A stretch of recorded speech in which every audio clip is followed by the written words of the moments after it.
台中市图书馆举办故事志工总动员的活动，全台湾有将近300位的故事志工来参加。主办单位特别安排台语故事的表演甲戏剧的讲座，希望每一位讲故事的志工会当甲故事愈讲愈精彩。 来自台中五彩小小剧团，用趣味方式来展现爱困的热力的故事。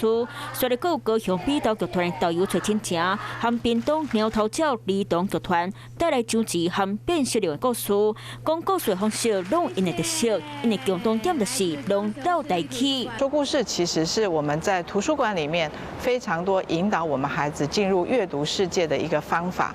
一年一摆故事志工总动员，志工就伫咧大墩文化中心举办。那我们也可以从别人的分享当中，我们看到我们自己的不足。那其实我们也可以把我们会的、我们可以的，然后拿出来分享给别人知道。那我觉得这是一个很好的交流的一个活动。这场故事志工总动员，向全台湾要300位志工报名参加。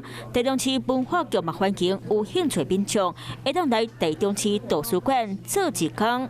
Hello， 我是雷亚。想要抢先掌握最及时的新闻资讯吗？赶快订阅、按赞、开启小铃铛，锁定华视新闻 YouTube 频道。